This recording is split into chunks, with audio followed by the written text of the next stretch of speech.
Why I hate League of Legends. No, it has nothing to do with this guy slipping into my DMs to enlighten me of some hidden horrendous sounding Yumi tech with his own OPGG link as proof, thinking that I will just look at his last match, see a win, and ignore the fact that he's an Iron 3 rocking a whopping 22% win rate with such big brain Elon Musk ideas. In this week's installment of bullshit that comes out of a backseater, we are being taught that champs like Veigar are supposed to build a tier, stack it up, and then ditch it like it's got daddy issues. Let's go to that time when I was gonna steal the dragon, but then I forgot to use my abilities, and then my support knocked me into my death, so I flamed him.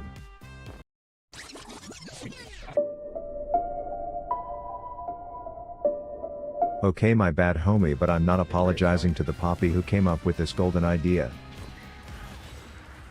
We also have Reddit posts taking stinky steamers on solo queue coaches, saying there's hardly a difference between a diamond player and a kitten who found its way onto a keyboard, causing them to have to defend themselves with response videos that should silence the haters, where they play in bronze to prove a point that fundamentals can carry a close game, shown through them popping all the way off on a smurf in a game that they still lose. Can't say I've ever experienced that before as a permanent resident in piss pit elo. Don't get me wrong, coaches are dope, you know. I'd lick tequila off Niece's nipples daily, and I'm sure this Curtis guy could make even my poop smell plat 3 or higher. I'm just saying, when you're an AD carry and you could paint a whole damn rainbow with all the colorful things you have to say about your support as you end your last game saying you are done with League, only to queue up first thing the next day all excited to play because you're f***ing a so I can't quit! Today I'm looking at you, Chris, the guy who is about to queue up for ranked, expecting a joyous time because I want to talk about torture. I'm sure you've seen all the techniques in the movies, but none of them mention the quickest way to get answers in an interrogation, which is make them play ADC in low elo solo queue.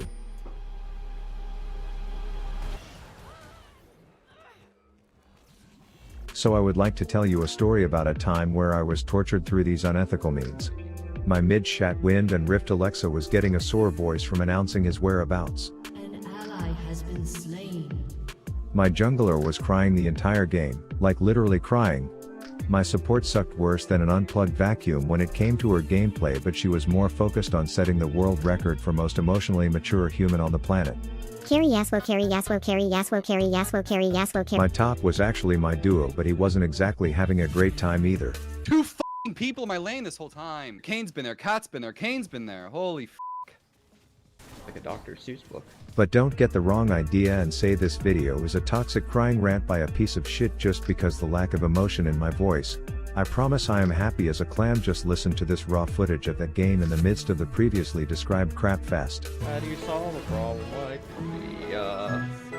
So let's start from the beginning, but first we should talk about manly man things like ballsacks, because Manscaped reached out and said, hey faceless robot voice YouTuber, send us your YouTube demographics, and bam, it's a sausage fest in this igloo. So boy, do I have something you'll want to hear. You see, as League players we are sometimes given misinformation about cancer or how you get it, and the sobering fact of the matter is that the most common form of it for us young dudes is in our crotch nuggets, which is why since April is National Testicular Cancer Month, Manscaped has partnered with the Testicular Cancer Society to spread awareness of the importance of getting those routine checks, either by getting fondled by a professional or even learning how to screen those splooge sacks yourself by visiting manscaped.com/TCS. And if you are an OG of this channel, you know that I often brag about how Manscaped's tools keep my genitals looking like a professionally landscaped golf course with their latest and greatest products like the crop mops, which are super soothing wipes for your scroty sack to keep those cock beans smelling fresh, as well as their new lawnmower 4.0, which basically turned me into the Picasso of pube pruning, as I have the control to bring fashion trends to my hairy friends, like picture the crotch stash,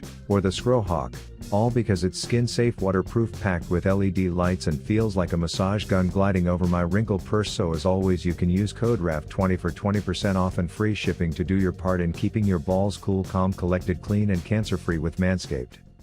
Alright, so laning phase starts out just like any other game, where it's still early enough for me to not regret playing, and I should have known something was off when my supporting earthbender was dressed like a waterbender, and it would take a PhD in psychology to explain why she didn't run back towards safety here, but all I know is that I wasn't about to try and save 6 IQ points with my heal, so we take a 1 for 1 right off the bat.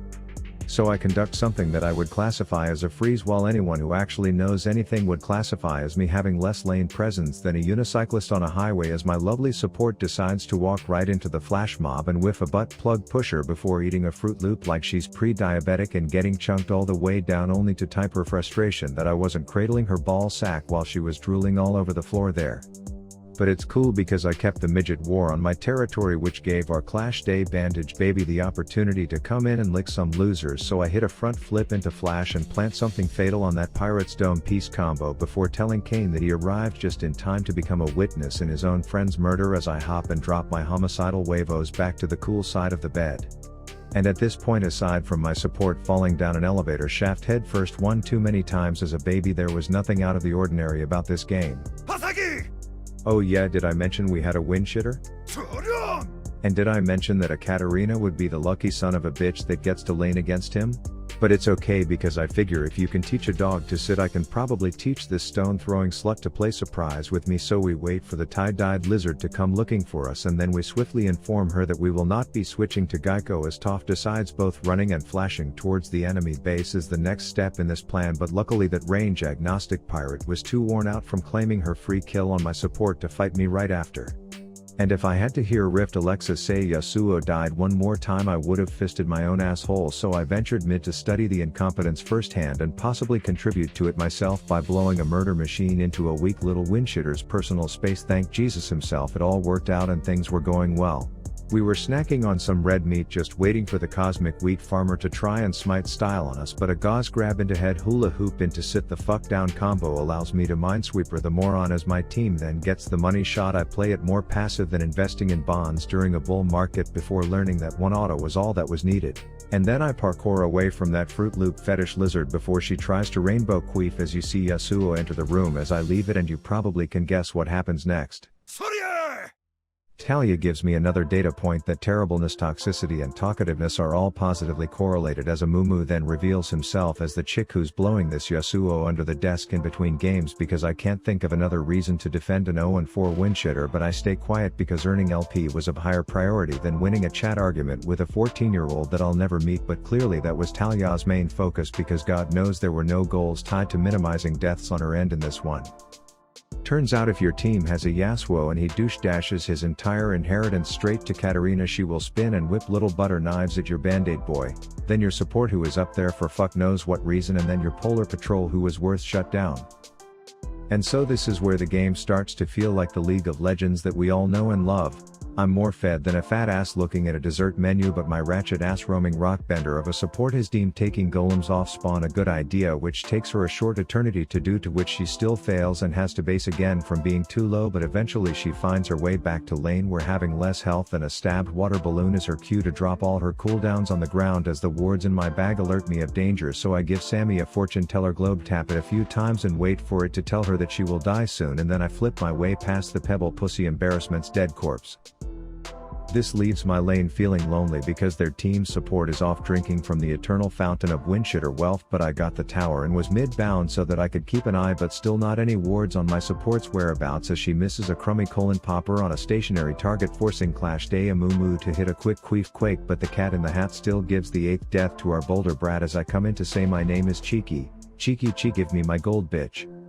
This starts the dialogue between two failed abortions who are violently competitive over who donates more gold to the Make a Fed Fo Foundation. And not to spoil things, but Talia is winning that race as her and Clown Shua Mumu both switch to Geico as I plant a terminal tapioca pearl on Lizzie's head and then burst it with my manscaped ball sack. The asshole enters from the top of my screen telling Kat that pink hair is for breast cancer month, not testicular cancer, so she pulls his small ball straight off, forcing me to murder her as punishment. We do entertain the idea of frisking up this male stripper until the entire Geneva Convention assembles, so I make like a fart and blow this shit hole. Carry Yasuo, carry Yasuo, carry Yasuo, carry Yasuo, carry Yasuo, carry Yasuo, carry Yasuo, carry Yasuo, carry Yasuo, carry Yasuo, carry Yasuo, carry Yasuo, carry Yasuo, carry Yasuo, carry Yasuo. And I guess it's hard to multitask advertising that you're a disgrace to your family and chat without standing still in front of a fed dagger delivery woman as I bail her out before opting not to chase into the forbidden forest, but Talia has other plans and well we were all included in them. That said, I'm fed and tryharding my little rabbit balls off to negate the absolute abysmal amount of intelligence around me as stand still right-clicking ends up yielding this determined demon a triple, and then my goal was to get us the fuck out of this game before my coworkers have another opportunity to mess it up, and I'll admit it would have been dangerously close, but my team being more hesitant than a deer in the headlights killed any chance of us getting out of this hellhole with that push. So I opt to call an Uber back to the shopping malls to spend this fat triple kill paycheck until Lizzie the lizard tries to hit a colorful cannonball only to get dick slapped before Cat shows up, and I opt to piece the fuck outie when in reality autoing her twice inside the band-aids shit smoke stun probably would have done the trick, so chalk that one up to Rav syndrome I guess. That said, I was still our team's only chance, which is probably why this Amumu opted into copping that red ring for himself, but it's cool. I was 14 and 3, not like I would ever need red buff to kill a 2 and 4 Kane sagging my ass off as the outcome of this one makes me wonder how a 1/2 armor item feeding Kanye lower level than me was able to pull this, as I'm sure someone in the comments will say it's because I just stood still and played the fight worse than his dead great-grandmother's left tit sagging onto an unplugged keyboard would have, but I think we can all agree that the blame should be on these selfish midget shitters who just totally turned a blind eye to my attacker. Anyways, Talia dies being a dumbass for the 14th time. Then I tell Papa Polar Boy up top if he can disable the cameras I will be able to commit the crime before they come back up, but we wipe them out just to be safe, and then my own eyeballs tell me that fleeing the crime scene would be a good idea, but the colorful crybaby had other plans, and credit to him it was going well until the windshitter entered, dropping his low quality brain cells all over the ground, buzzing around and accomplishing absolutely nothing until he forcefully pisses off, leaving me in a situation where I want to help, but I know that the green ween above my head won't sustain more than a dirty look from that pink-haired shiv slut, so I play it slow, knock her out, and then get my foot caught on a broken interaction in the game. Thanks Riot didn't see that invisible wall that I face planted right into, and it's not like that would have saved the game. But I'm not crying over spilled milk or shitty code. We'll have another team fight to win, or where a rock-throwing chat-spamming moron gets caught out forcing a desperation bandage bomb as I try my best to salvage the shit situation, but I come up shorter than the list of accomplishments on this Talia's resume, so yes, we lose this one. Shout out to the supporting cast, and that concludes part 1 of my solo queue experience, aka why I hate League of Legends. Take care of your balls. Rav out.